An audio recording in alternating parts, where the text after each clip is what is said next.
ইমামে আজম আবু হানিফা রহমতুল্লাহ আলাইহির জমানার ঘটনা। ওনার জমানাতেও এরকম এক নাস্তিকের আবির্ভাব হয়েছে। নাস্তিক বিভিন্ন জায়গায় বইলা বেড়ায়, কয় আল্লাহ বলতে, প্রভু বলতে, রব বলতে, সৃষ্টিকর্তা বলতে কোনো কিছু নাই। এগুলো এমনিতেই সব প্রাকৃতিক হয়, জমিন থেকে গাছপালা হয়, আবার জমিনে মানুষ মরে, এভাবেই দুনিয়াতে আসে আর যায়। এখানে মাঝখানে আল্লাহ বলতে কোনো কিছু নাই। জোরে কন্যা নাউজুবিল্লাহ। এইভাবে সে বিভিন্ন জায়গায় গাস্ত করে আর মানুষদেরকে দাওয়াত দেয়, নাস্তিকতা শিখায়, নাস্তিকতাকে প্রমোট করে যে প্রভু বলতে, রব বলতে কোনো কিছু নাই। এই সংবাদ যাইতে যাইতে ইমামে আজম সারা পৃথিবীর সবচেয়ে বড় ইমাম, ইমাম নোমান বিন সাবেত, ইমামে আবু হানিফা রহমতুল্লাহ আলাইহির কর্ণকহর পর্যন্ত গিয়া পৌঁছে, কয় আপনার এই জমানাতে এক নাস্তিকের আবির্ভাব হয়েছে, সে মানুষদেরকে দাওয়াত দিচ্ছে আল্লাহ বলতে কোনো কিছু নাই। নাউজুবিল্লাহি মিন যালিক। ইমামে আজম আবু হানিফা রহমতুল্লাহ আলাইহি তার কাছে গেলেন, বাদশার সামনে উপস্থিত হইলেন। বাদশাহ তাদের মধ্যে বহসের ডেট দিলেন যে নাস্তিক বলতেছে বড় গলায়, আমি প্রমাণ করে ছাড়বো আল্লাহ বলতে কোনো কিছু নাই।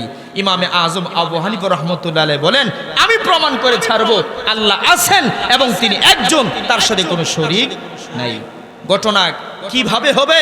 কয় অমুক একটা দিন তারিখ ঠিক করা হইল, ময়দান ঠিক করা হইল, অমুক মাসের এত তারিখে সকাল 10টায় অমুক ময়দানের মধ্যে, ওই বড় মাঠের মধ্যে এরকম মোবাহাসা হবে, এরকম বহস হবে। দুই পক্ষ, নাস্তিক বলবে আল্লাহ বলতে কিচ্ছু নাই, আর আবু হানিফা প্রমাণ করবেন আল্লাহ আছে, তার সাথে কোনো শরীক নাই। ঘটনা লম্বা চূড়া। নির্দিষ্ট টাইম হইল, টাইম দিছে সকাল 10টায়। কয়টায়? 10টার আগে নাস্তিক এসে উপস্থিত, তার দলবল সাঙ্গপাঙ্গ লইয়া। কারণ খাইল্লা কলসি গড়র গড়র করে বেশি, কথা ঠিক না বেঠিক? আর যেগুলো ভরা থাকে এগুলো বেশি একটা নড়ে চড়ে না, বেশি একটা নড়ে চড়ে না। অল্প শিক্ষিত যেগুলো দেখবেন সমাজের জন্য খুব ভয়ঙ্কর, অনেক ফতোয়া দেয়, মুফতি সাহেবদেরকে পর্যন্ত গুলাপানি খাওয়ায় নেয়। আর যারা বিজ্ঞ আলেম ওরা দেখবেন বেশি লড়ে চড়ে না, ওরা আরো চুপ থাকার চেষ্টা করে। কারণ বিজ্ঞ যারা, তারা বেশি সরসর বর্বর করে না, কথাগণ ঠিক না বে ঠিক? হ্যাঁ, সকালবেলা আইসার দলবল সাঙ্গপাঙ্গ নিয়ে উপস্থিত, বাদশাহ আছে, হাজার হাজার জনস্রোত। আজকে প্রমাণ হবে, নাস্তিকে প্রমাণ করবে আল্লাহ বলতে কিছু নাই, আর আবু হানিফা রাহমাতুল্লাহ প্রমাণ করবেন আল্লাহ আছে, তার সাথে কোনো শরীক নাই। 10টা 11টা 12টা বাজে গেছে, 1টা বাজে গেছে। এই রৌদ্রের মধ্যে মানুষ বৈশা থাকতে থাকতে বেচিন অতিষ্ঠ হইয়া প্রত্যেকটা মানুষ এরকম পেরেশান হয়ে গেছে। আর নাস্তিক বলতেছে এই তো আবু হানিফা পারবে না, এই জন্য সে আমার সাথে কথা দিয়ে এখানে উপস্থিত হয় নাই। 3 ঘন্টা লেট হওয়ার পরে দেখে ওই যে দূর থেকে একটা বুড়া মিয়া হাতের মধ্যে এক লাঠি লিয়া, জুব্বা পাগড়ি লাগায়া, কে যেন আস্তে আস্তে আস্তে আস্তে, কোনো চিন্তা নাই, একেবারে নরমাল ভাবে স্বাভাবিক ভাবে মজলিসের দিকে আসতেছে। মজলিস প্রায় ভাঙ্গা ভাঙ্গা অবস্থা। সবাইকে এই দাঁড়াও দেখি কে আসতেছে। কয় এটা তো আর কেউ না, মনে হইতেছে তো ইমামে আজম আবু হানিফার মতনই লাগে। সুবহানাল্লাহ।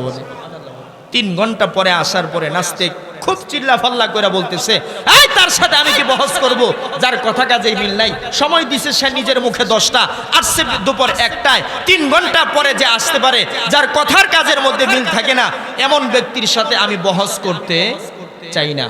আপনি ডিক্লার দিয়ে দেন বাদশাহ সাহেব, আল্লাহ বলতে কোনো কিছু নাই। জোরে কন্যা নাউজুবিল্লাহ।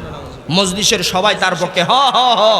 3 ঘন্টা পরে যে আসতে পারে, তার সাথে বহস হইতে পারে না, কথা ঠিক না ভাই ঠিক?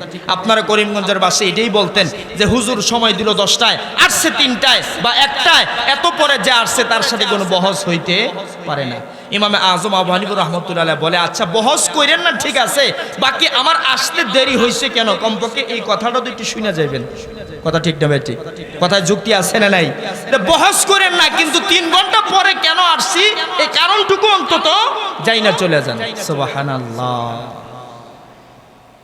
ইমামে আজম আবু হানিফা রাহমাতুল্লাহ আলাইহি বলেন, আমি যখন বাড়ি থেকে বের হইলাম, এই ময়দানে আসব, আমার আর এই ময়দানের মাঝামাঝি সময়ে একটা নদী পড়ে, নদী। আমি যখন এই নদীর পাড়ে আসছি, আইসা দেখি নদীতে কোনো মাঝিও নাই, নৌকাও নাই। দাঁড়াই রইলাম, আসবো কেমনে? কিছুক্ষণ পরে তাকায় দেখি হঠাৎ পানির উপর দিয়ে কিছু কাঠ বাইসা আসতেছে। কি আসতেছে? কাঠ। আরেক দিক থেকে দেখতেছি কিছু হাতুড়ি, বাড়াল, তারকাটা, পেরাক, এগুলো আসতেছে। কিছুক্ষণ পরে দেখতেছি হাতুড়ি নিজে নিজে আইসা কাঠের মধ্যে বাইরে বাড়ি শুরু করছে। বাইরেতে ওই হাতুড়ে ওই নিজেই কাঠকে তৈরি করে নৌকা বানায় ফেলছে, প্যারাগ লাগাইছে।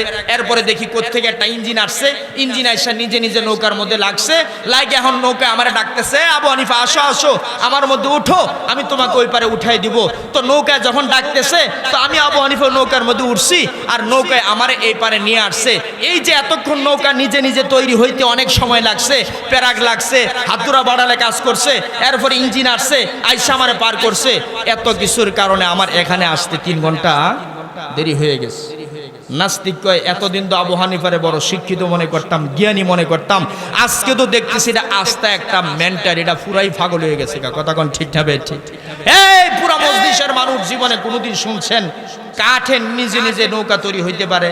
হাতুড়ি বাড়াল মিস্ত্রি ছাড়া নিজে এটার মধ্যে কাজ করতে পারে, এর ফলে মাঝি ছাড়া নৌকা ইঞ্জিনে নিজে এপার থেকে ওপারে আনতে পারে। এইরকম কোনো ঘটনা কি আপনারা জীবনে কোনোদিন শুনছেন? পুরা মজলিসে কয় না না না, এমন গাঁজাখুরি কথা আমরা জীবনেও শুনি নাই। কথা ঠিক না বে ঠিক? আপনারা হলে আমরা হলে তো তাই বলতাম যে আবু হানিফা কি হয়ে গেছে? পাগল হয়ে গেছে। মুসলমান ভাইরা, ইমামে আজম আবু হানিফা রাহমাতুল্লাহি আলাইহি পুরো ভরা মজলিসের মধ্যে এবার সেই পণ্ডিতকে ডাক দিয়া কয়, পণ্ডিতের বাচ্চা শোনা যা, নিজেকে তো বড় পণ্ডিত বলে দাবি করেছিস, আল্লাহ বলতে কোনো কিছু নাই। তুই বলতেছিস একটা নৌকা নিজে হইতে পারে না, কাঠ নিজে নৌকা হইতে পারে না, হাতুড়া বাড়াল মিস্ত্রি সারা নিজে কাজ করতে পারে না, মাঝি সারা নৌকা একা চলতে পারে না। হে বেঈমানের গোষ্ঠী, ভালো করে শুনে রাখ, একটা নৌকা বানানোর জন্য যদি মিস্ত্রির প্রয়োজন হয়, হাতুড়ি বাড়াল চালানোর জন্য যদি মিস্ত্রির প্রয়োজন হয়, নৌকা স্টার্ট দেওয়ার জন্য যদি মাঝির প্রয়োজন হয়, নৌকা নদীর পার থেকে ওপার নিতে গেলে যদি মাঝির প্রয়োজন হয়, তাইলে এত বিশাল কুল কায়নাত, 7 তবক আসমান, 7 তবক জমিন, আরশ কুরসি লৌহ কলম বুঝি এমনি চলতেছে, এর জন্য বুঝি কোনো পরিচালকের দরকার নাই। আল্লাহু আকবার বলো। আরে মুসলমান ভাইরা আমার, এক যুক্তির মাধ্যমে ইমামে আজম আবু হানিফা রাহমাতুল্লাহ আলাইহি ওই নাস্তিকরে পরাজয় বরণ করে দিলেন।